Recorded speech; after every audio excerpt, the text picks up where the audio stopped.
Hello YouTube. In Skyrim, we experience the game as the Dragonborn of legend, the hero that saves the land and defeats the big evil. Now, some months ago I made a video about Skyrim from Alduin's perspective, where I showed how Alduin was not a one-dimensional villain, but was far more complex than the relatively basic main quest makes him seem. And I said there that I wouldn't do another one of these videos unless I had a really good case for doing it. And today I want to do a similar thing with Ulfric Stormcloak, show the story of Skyrim, specifically its prelude, from his perspective.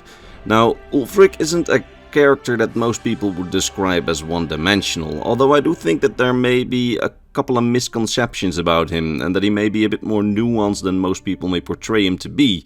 There are things which I feel people often get really wrong about his character, and I want to explain these things by doing this video. Skyrim from Ulfric's perspective, after the intro.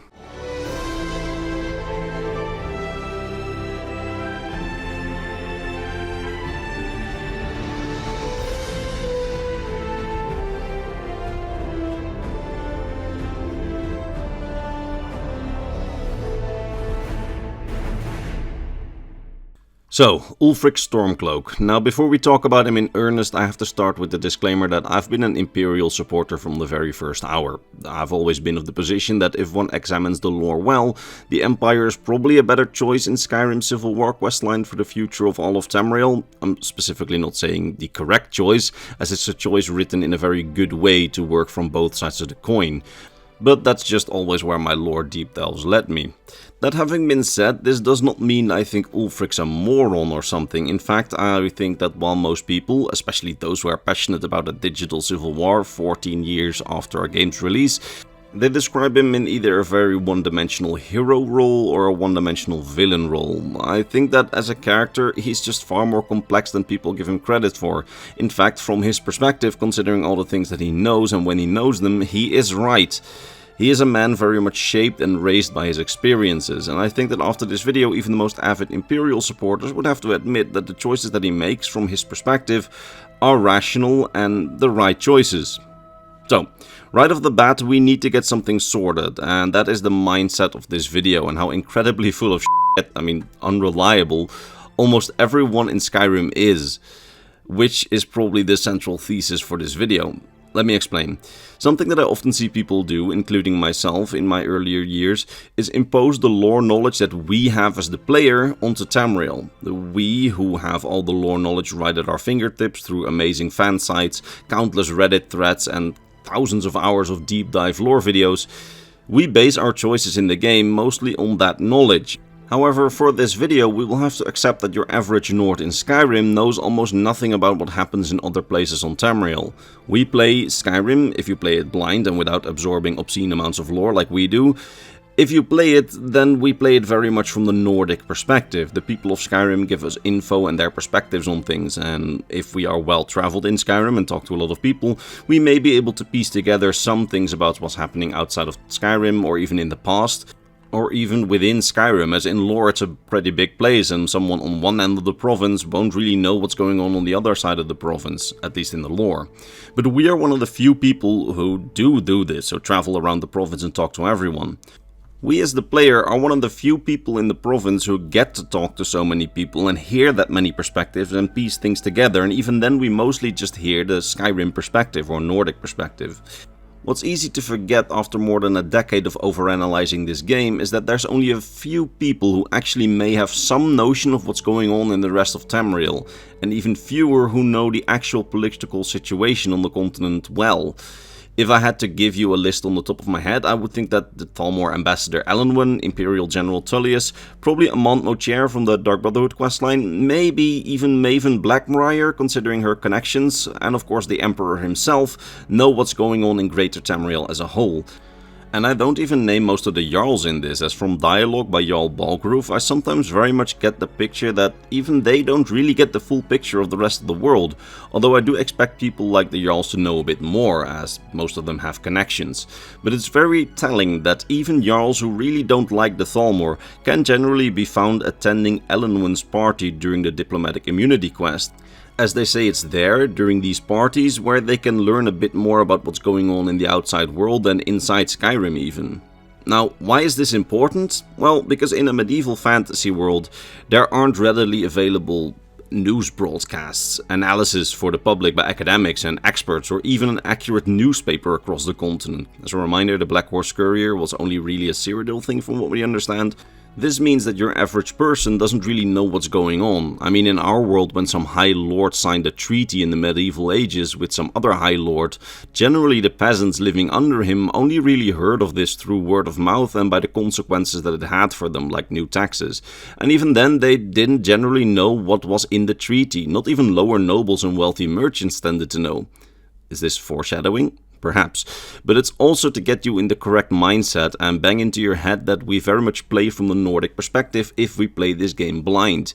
We learn what the people of Skyrim know and what they have to say, and very little of those, I would say, are very reliable narrators, as even the people who do know what's going on have an angle not to show all of their cards.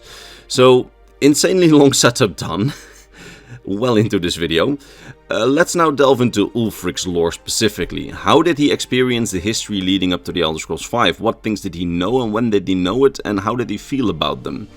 To quickly skim over his early history, we know that he was born as the son of the Jarl of Windhelm, Ulfric Stormcloak, and that in this position he was chosen to study with the Greybeards on top of High Hrothgar, to become a Greybeard himself and dedicate his life to the study of the Way of the Voice, dedicating his life to inner peace and the worship of the gods.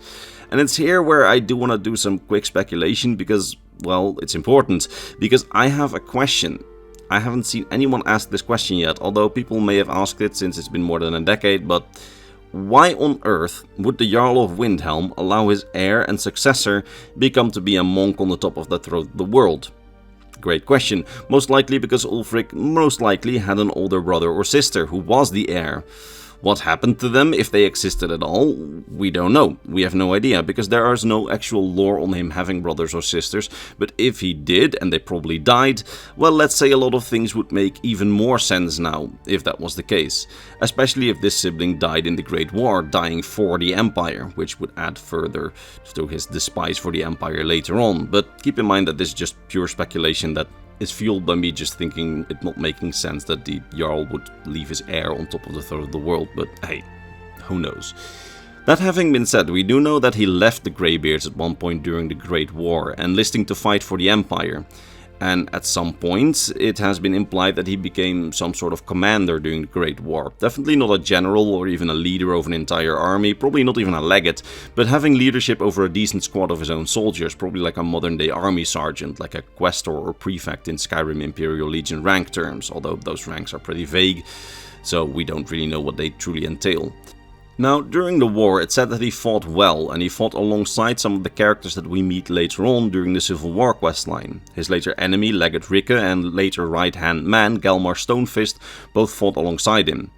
Now, 2 years into the war, in the year 173 of the Fourth Era, when the situation was looking very dire for the Empire and the Altmerry Dominion surrounded the Imperial city on nearly all sides, except for the north, Ulfric was among the soldiers defending the city and fighting to prevent full encirclement. Now, even if he didn't start the war in some higher rank, by this time he was some form of commander, as during the battle he was captured by the Altmerry Dominion and he was made a prisoner of war before the city fell. And here comes, I think, the most crucial part of Ulfric's early story and the very reason why he is classified by many as a Thalmor spy. You see, he was let go during the war by the Thalmor, after which they say in his dossier that he became a cooperative asset of theirs. Read spy. Now, many people on the internet have seen this and they say that he gave up information and became a spy for the Thalmor to get his freedom back. But that is, if the texts are examined closely, just absolutely not the case. You see, in his dossier we can read that during his interrogation he was led to believe that the information that he gave up during torture led to the fall of the Imperial city. That the reason the Thalmor were able to capture the Imperial city was him breaking under their interrogation. Now, in reality, this was not true. Ulfric was kept in a dungeon somewhere away from information and about how the war was going, and unbeknownst to him, the elves had long since taken the city before he broke. So why let him believe that his information led to the falling of the city? Probably to use as leverage. You see, after they fed this information, he was allowed to escape, and we know that he became an asset after this point, likely because the Thalmor blackmailed him by saying something like, if you don't do what we say, we will let slip that you caused the city to fall, which, if true, would probably lead to his execution. This secret, which he carried with him from that point, would basically control his life up until the point where he was basically no longer caring about what the Empire thought of him, and when he had just become completely disillusioned by the Empire, which was several years later. And this is probably why he worked for the Thalmor for a bit, or at least that's most likely. And it's probably that he didn't even always know that he was working for the Thalmor, but we'll get into that a bit later. He was never some willing spy, rather they most likely misled him and fed him a false secret which he thought could lead to his death if it ever came out. And yeah, would the honorable thing have been to share this with others, which probably immediately would have shown him that he was not at fault? Probably, but if my calculations are correct, he was in his early 20s by this point, and I can imagine not wanting to die because you were literally tortured to give up information, especially when you have a whole life ahead of you. Plus, he seemingly was welcomed back with open arms, as everyone, including him, thought that he was just lucky to have escaped, and he then rejoined the Imperial Legion and even helped to free the city that he thought he betrayed near the end of the war, retaking it during the Battle of the Red Ring. After this battle, Ulfric and many of the other soldiers must have felt like heroes, and to be fair, they were. At a moment where all seemed lost, the Empire was able to counterattack and take back the crown jewel of Cyrodiil and decimate the Altmeri armies. It was a great victory, and probably in the mind of many soldiers, it was only the starting point for their counter-offensive to retake Cyrodiil. But the military situation was very, very different in reality. You see, the Great War had thus far been a disaster for the Empire. Through the Orb of Vermina, a Daedric artifact, the Altmeri Dominion had been able to view every move of the Empire and had been able to inflict defeat upon defeat, loss upon loss, until the point where half of Cyrodiil and half of Hammerfell were in Dominion hands several years into the war. Especially near the end of the year 174 of the Fourth Era, 3 years into the war, things looked very grim, especially from the outside. During that year's winter, the Emperor even pretended to make himself ready to negotiate with the Altmeri Dominion. Meanwhile, in secret, a large force was being gathered composed of the very last reserves that the Empire had, gathered from all around and pulled from all other fronts. It seemed that during this time, lower commanders like Ulfric and probably even ranks above him were all kept in the dark about the plan, because they were also led to believe that the Emperor was making ready to end the war. Because the Emperor wanted to make the situation as obvious as possible that he was not planning to continue the war for long, as all his resources had been depleted, while in secret gathering everything he still had in different places for a final counterattack. Remember here that Tamriel is very big, and people from one front wouldn't necessarily know what the other front was doing unless the generals would tell them. And the different gathering forces also didn't necessarily know about the existence of other gathering forces. Now, when at the start of the year 175 of the Fourth Era, the Thalmor lost the Orb of Vermina and were no longer able to scry the Imperial's forces, the Emperor quickly organized his massive scattered force and attacked the Imperial city, retaking it in the Battle of the Red Ring, destroying the Altmeri Dominion's big army in the center of the province. It's at this point where the Dominion had no idea what the Empire was still capable of, and where they were just surprised by a massive attack with troops that they had no idea that even existed and had no idea where they had come from, that the Emperor sued for peace from a position of relative strength. I repeat, at this point, to make the negotiations as favorable as possible, the Dominion had to believe that the Empire was capable of a counterattack.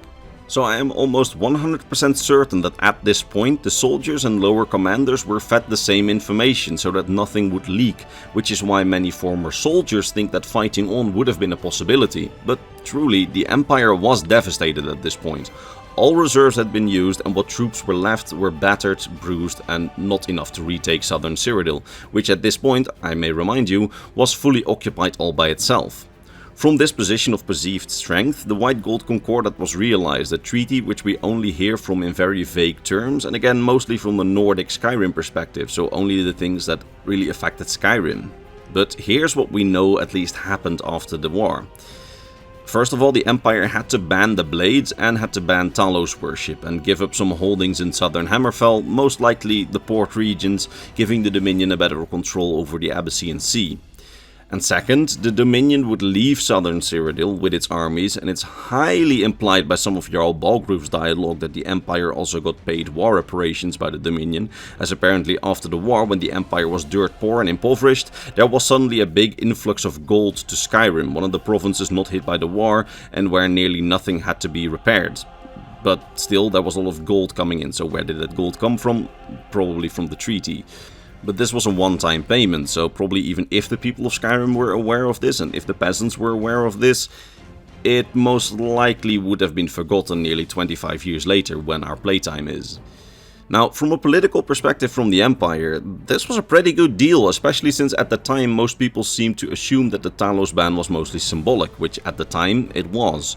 But admittedly, it was a pretty bad deal for the Blades, who were now all hunted, and pretty bad news for the factions of Hammerfell, which lost part of their land, which is why Hammerfell left the Empire after the Empire was forced to renounce it, and then fought on and made a separate deal with the Dominion later, which we know even less about, other than it happened after Hammerfell had fought for 5 more years of war, in which the advancing Altmeri Dominion was fought to a standstill.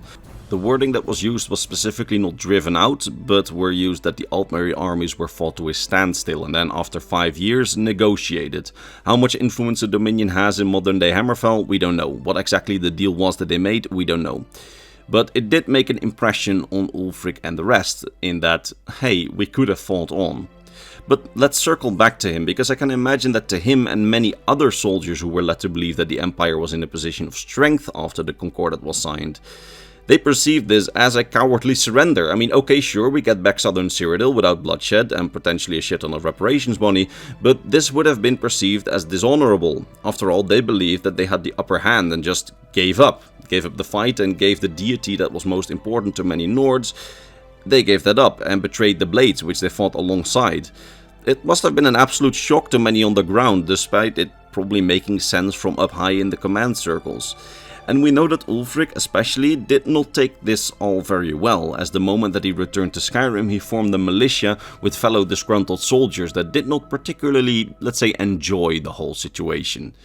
And we know that at this point, when he had a militia, the Thalmor once again contacted him and did something, likely holding the information that his interrogation led to the loss of the Imperial city, which he still believed at this point, over his head.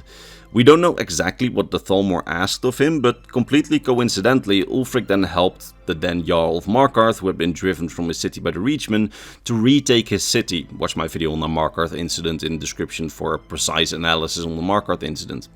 But what you need to know is that he helped the Jarl in return for the Jarl rejecting the White Gold Concordat and allowing Talos worship in the city of Markarth. And when the Imperial Legion then showed up on Markarth's doorstep to ask, hey, can we garrison the city again? Ulfric said, sure, but only if Talos worship is upheld. To which this local commander, who thought that the ban was mostly symbolic and thought the ban didn't matter that much, said, yeah, sure. And all was well forever. Except no, all was not well, because somehow the Thalmor immediately found out that all of this happened and then used the situation to say to the Emperor, if you do not arrest this dude, Ulfric, and ban Talos worship again in Markarth, the war will continue. Oh, and we also no longer trust you to uphold your own treaty obligations, so you now have to let in our justiciars into the province to persecute Talos worshippers ourselves. Do that, or we attack again. So the Empire then arrested Ulfric and his men and imprisoned him, and was forced to let the Thalmor justiciars just roam the province and establish bases to hunt down Talos worshippers. This is confirmed by several NPCs, by the way, that until Ulfric started making this whole fuss, the ban really wasn't a big deal and the Thalmor weren't allowed in. But if we pull back a little bit, it's during this time that the Thalmor described Ulfric as an asset. And it's after this time that he became an uncooperative asset who would not listen to them anymore. So if I had to give my full interpretation, I would say that the Thalmor saw Ulfric's militia and saw how disgruntled Ulfric was, and they knew they had some leverage over him, or at least could do something with him. And they knew that they could use him to their advantage. Ulfric was somehow led to believe by the Thalmor agent who tried to blackmail him, or who contacted him maybe unbeknownst to him, knowing that it's a Thalmor agent, that allowing Talos worship in the city probably wouldn't be a big deal, or even was unconsciously or consciously pushed by the Thalmor to do it. And then after the fact, he most likely understood how the Thalmor literally used him to get their way and have their agents infiltrate the entire Empire. And he probably felt pretty ashamed. And he then saw how the Empire did not back him up, despite still believing himself that the Empire was in a position of strength, and then saw how easily they surrendered to the elves and just let the elves in, because he had not realized what the Thalmor at this point probably had realized. The Thalmor at this point probably knew that the Empire was not strong, but extremely weak, so the Thalmor tried to immediately undermine it quickly and keep it as weak as possible by also sending justiciars to infiltrate it. And then Ulfric. He probably had shame about the situation, but then when the Empire literally did not back him up and in his eyes probably betrayed him at this point, then shame led to rage, and then rage led to indifference about what the thalmor would say about him, which led him to be uncooperative for them. But this rage and his disdain for how weak the Empire had become, that stayed with him. It stayed in his prison cell when he heard in his imprisonment that his father had died and he had to smuggle out his eulogy because the Empire wouldn't let him attend his own father's funeral, and it stayed with him when he was set free and took his father's throne. So, let's view the situation. Ulfric became the Jarl of Windhelm after being betrayed by an empire which he saw as just giving access to the thalmor despite him thinking they were strong enough to continue.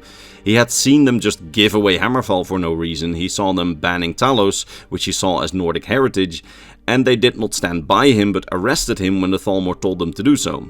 Did the Empire have a choice? Not really. Did Ulfric know this? No. Did Ulfric feel extremely betrayed? Yes. And with good reason. And from that point on, his views on everything became dominated by this betrayal.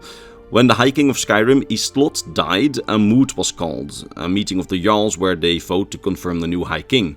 Istlot's son, Torrig, was nominated here, and Ulfric, at this moot, advocated for Skyrim's independence to Torrig. And he advocated for Torrig to be a strong voice against too much Imperial meddling. And in the end, he voted for Torrig, most likely after Torrig promised to be a strong voice against the Empire and for more Skyrim autonomy. Because we know that Torrig greatly respected Ulfric and his views, and some of his close advisors say that he even respected Ulfric and his words so much that had Ulfric asked him to declare independence, Torrig probably would have done it, or at least tried. Now, we don't know much about this period of time, the period between Ulfric voting for Torrig and the start of the year 201 of the 4th era, when Ulfric killed Torrig, but if I had to guess, this probably happened. I think Ulfric had faith in Torrig at first. I mean, why else vote for him? As Torrig probably promised to be a strong voice, but what Ulfric may not have realized at the time, but came to realize over the course of these years and months, is that the High King of Skyrim really is just a figurehead by this point. The true power over taxes, military, etc. is the Empire and the Imperial Legion. Now, whether or not he felt betrayed by Torrig, I don't really know. It's possible that Ulfric never realized any of this and just felt betrayed by Torrig for not doing more or not doing anything, and he then realized that he was the only one who could be a strong voice. Or perhaps he did realize all of this, that Torrig's position was super weak, and that he knew that something big had to happen to shake everyone awake, meaning that Torrig was just an unlucky person to be in the position of High King when Ulfric made this realization and thought that the ends justified the means. What's clear here is that in all these years since the Markarth incident, Ulfric became more and more convinced about his view that the Empire was corrupt. He saw how everyone listened to the Empire without batting an eye. He saw people unhappy with the ban on Talos worship. Saw how Skyrim's taxes went to repairing Cyrodiil, which was ravaged and needed repair of decades, not months. And he started to realize that Skyrim needed a wake-up call for this situation. So he challenged Torrig for the position of High King. He challenged him in a traditional way, combat, and he knew that he was superior in combat. I mean, everyone knew, if only because he could shout and Torrig couldn't. And he killed Torrig. And at this point, he most likely did not really expect people to all just flock to his side and proclaiming him High King. I mean, his action was too controversial for that, and he knew that himself. But he knew that this action would shake people awake and show them how their king couldn't even defend himself, and how he was just a puppet of the Empire, not put there for strength or qualifications, but because he was the son of the previous king. And again, he probably felt betrayed by Torrig as well for not delivering on making Skyrim more autonomous. He probably felt lied to, although we don't know exactly if Torrig made any promises, but we just think that because he voted for Torrig at the mood. But what we do know by now is that he knew that things had to be set right. Skyrim had to be independent. That having been said, that is the situation that we find at the start of Skyrim's main quest and at the start of Skyrim's civil war. Ulfric, over the years, betrayed, shamed and battered, rose up against the Empire and started the Skyrim civil war, which, to be fair, went extremely well for him at the start. Many Jarls supported him, about half, the military situation seemed good. He and his Stormcloak militia easily drove out the Imperial garrisons in Stormcloak territory, and for the Empire, the starting civil war looked bleak. That is, until, according to Hadvar, at the start of the game, General Tullius, the Emperor's personal problem solver, came to turn the war around and actually managed to organize a competent defense against Ulfric. What happens next is all in the hands of the players. The players' involvement leads to either Ulfric or the Empire winning or losing. However, now it's time for a bit of a verdict. Because based on this analysis, what can we really say about Ulfric? Well, I think the final verdict is that if you look at his perspective, he's not a power-hungry tyrant like some Imperial supporters claim him to be. Rather, he's a man made through his experiences, broken and betrayed and desperate. People often use his lines in the game, rejecting a new mood for king and stressing how Skyrim needs to be conquered, as a sign that he's just power hungry. But is it? In my view, from his perspective, he has just realized that the current order is just in such a way that nothing will change, because none have seen and felt the Empire's corruption and betrayal like he and his men did. None of the Imperial supporting Jarls and some of the Stormcloak supporting Jarls have seen the depth of the betrayal. And thus a new order needs to be created, after which he can set things right. Because he truly believes that he can do it, and I don't think he's just a straw man looking for power like some think. I think he truly believes all this, and if we look at his perspective, can we blame him? I can't. Did the Empire really have a choice in the things that he saw as betrayal? I would argue no, but if we see what he knew all the time and what the people knew all the time, and the lore of the subsequent years after that, I would also say that it's completely logical how Ulfric feels and how many of the Nords feel.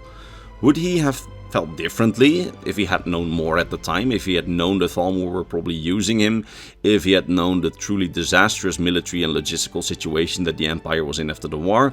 Maybe, but those are what ifs, and in the words of one of my most famous countrymen, what ifs don't really matter because... Yeah, but I mean, it's always if, right? If my mom had balls, she would be my dad, so... yeah. And that was Skyrim's backstory from Ulfric's perspective. And I sincerely hope that I managed to teach you something new about the Elder Scrolls lore and perhaps gave you some new insights. And if I did, why not give the video a like or one of those hype boost things, would really help out the channel. And you know, perhaps return for the next lore video. Probably next week. I know this was a bit different from my regular content, but next week there will be a regular lore video again. And now all that remains for me to be done is to vocally thank my top Patreon supporters. Mr. Bernardo Binda, Gabriel Binda, King Chris 20, Volkior Vargonia, RB Dash, Polycom, Baradermas, Lexicon, Sword of Bushido, Rakai, Spaceman, Ranger and James Lynch. It's thanks to these people and all the others on screen who are my lovely Patreon supporters and YouTube members that this channel stays alive and why I can take off time in my job to even make these Elder Scrolls lore videos. So huge thanks to them. Links are in the description if you want to join them and see your name on screen right now. With that being said, I will see all of you in the next Elder Scrolls lore video. Bye bye.